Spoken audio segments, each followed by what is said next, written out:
What's going on, my trainer club? Today we are going to check out the top counters for Tornadus in Pokemon Go because we have a new raid boss. So welcome to the trainer club. Here we go!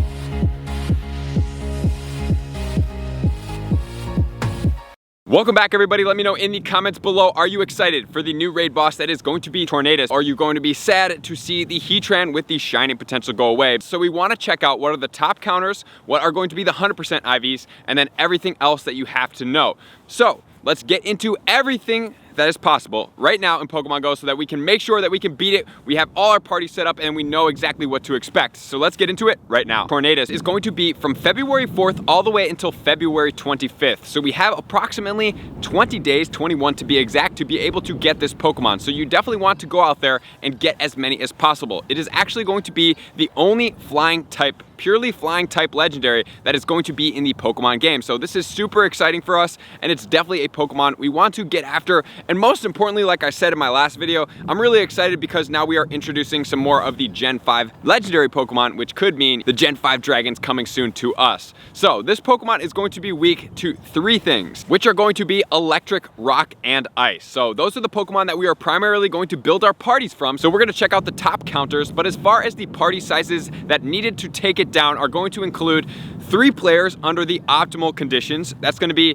primarily, and this is theorized right now, so when this comes out, and if you guys want to check back in and make sure that you did trio it and it was possible, but that would be probably best friend bonuses under rainy weather probably, or the partly cloudy weather. But then we have to check out for the moveset because it actually gets a moveset that makes it quite dangerous to one of the top counters that we're going to check out. So the 100% IVs is going to be level 20, 19, 11. So that's going to be the 100% IV at level 20, and then weather boosted is going to be in the windy weather only since it's a pure flying type at 2389. So thank you to Pokemon Go Hub as always for putting together this article, and they have also included the Therian form as well. So we want to check out the 100% IVs on this one. The 100% IVs at level 20 is going to be 1837. And then weather boosted under the windy weather is going to be 2296. So from my understanding, it's only going to be one Pokemon that's going to be out. However, if they do decide to release both of them, at least you guys know what the 100% IVs are, and you guys are prepped and ready to go. So the Incarnate form is going to be the meta attacker stronger of the two as far as stats go.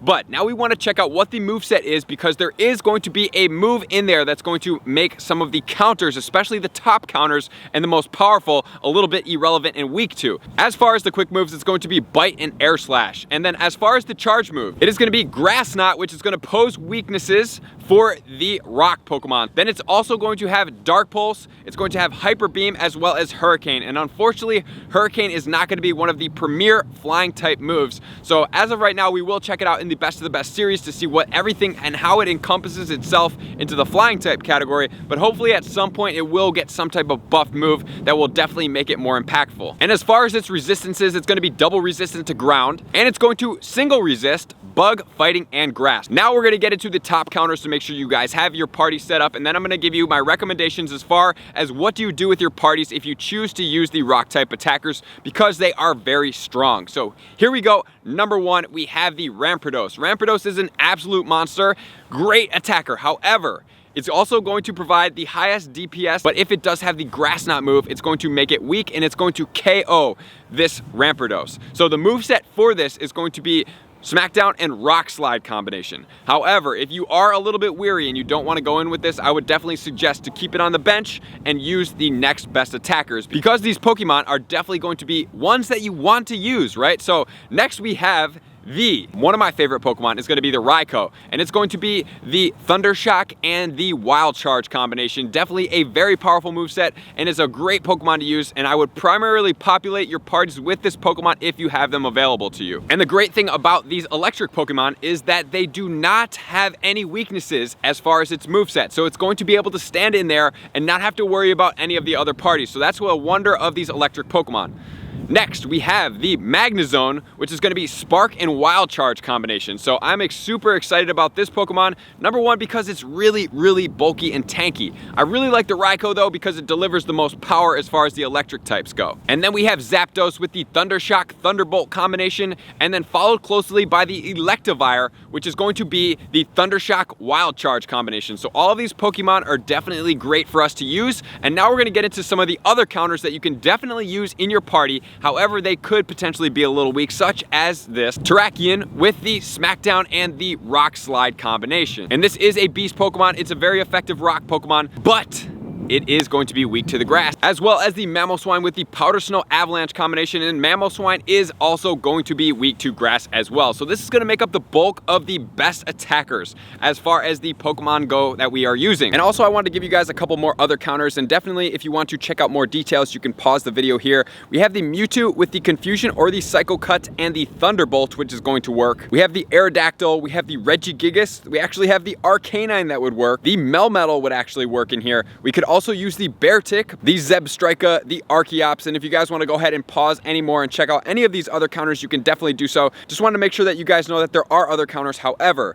the counters that we have already covered are the best, so I would put your heavy focus into there. But if you don't have those, I don't want you guys not to be able to do this, so you got to get some counters in some regard. So now we're going to check out some effective attackers. However, they're not going to be the cream of the crop as far as your Pokemon go. So let's check these out right now. We have the Tyranitar with the Smackdown Stone Edge. It is going to be weak to grass. We have the Glaceon with the Frost Breath Avalanche. That is going to be weak to grass. We have the Weavile with the Ice Shard and Avalanche. And then we have the Luxray with the Spark and the Wild Charge. So how are we going to differentiate what moveset that the Tornadus is going to have? So if you are populating your party, because they did fix this, and it goes as the auto-selected, and they don't have any Rampardos or Mamoswine in there, and you do have maxed out ones, chances are it's going to have the Grass Knot move. So what my parties are going to look like for you guys would be a primary focus of 2 electric type Pokemon up front. So there's 2 different types of parties. If you guys just want to go in super safe, you want to do it like this, then I would use all electric type Pokemon. They're super safe,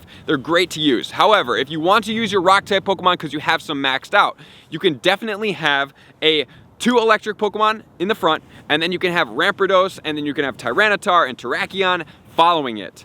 Or even Mamoswine as well, and put those guys in there. Because when these Pokemon are in there, it's going to be a great thing. So for the electric up front, it's going to resist the grass. So if it does have the Grass Knot move, you can then back out. And the second party is going to be all electric type Pokemon that we have. So you definitely want to have these 2 parties set up if you're choosing to use your grass and your ice, but the auto populator should signify to you if it is going to be this or this, right? So whatever it selects right when you get in, if it's gonna have the ice and the rock in there, it does not have the Grass Knot move. So that's gonna be good for you. So now we're gonna check out what are the weather conditions that are going to boost and help you out with this Pokemon. So as far as the sunny weather, it's going to boost the Grass Knot move. So if Tornadus does have the Grass Knot, this is not going to be the time for you. As far as the partly cloudy weather, it's going to boost your rock type Pokemon. So if it does not have the Grass Knot move again, this is going to be a great time to max out on the rock type Pokemon, and this is going to be a time that you could probably trio it with the best friend bonus in the partly cloudy weather with your really strong rock type Pokemon. And then as far as the rainy weather, it is going to boost all of our electric counters. So this would be another scenario that doing the trio with 3 players, really high counters, in the right conditions, your all best friend bonuses, and even some of them are lucky for an even stronger hit, this would be great, or even a best buddy. And then as far as the windy weather, it's going to boost the Tornadus all the way to level 25, making it stronger, and it's also going to boost its quick attack and its charge move that are going to be flying. And then finally we have the foggy weather. Just want to put a note in here because the foggy weather is going to be boosting both dark moves of the Tornadus, so it's going to make those stronger. And then finally we have the snow, which is going to boost our ice type counters. So this is going to make up all we have to know, guys. So make sure to get out there, start getting your Tornaduses. I'm excited for this Pokemon. It's definitely something new. I can't wait to do this with you guys. I'm going to have an excellent throw tutorial coming out in a best of the best series to see where it stacks up. So thank you to all my likers, commenters, subscribers, and Patreon members for taking their subscriptions to the next level. Anybody that shares my videos and everybody that's out there commenting, leaving those thumbs ups, I super appreciate all you guys. You make a big difference. I'm going to see you out on the next video. Peace! I just want to take a moment and sincerely thank all of my Patreon members, everybody that has taken their subscription to the next level and chosen to support me on this platform. I greatly appreciate you guys.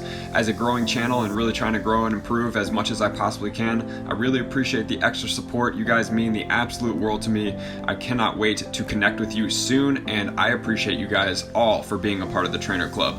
I will see you guys out on the next video.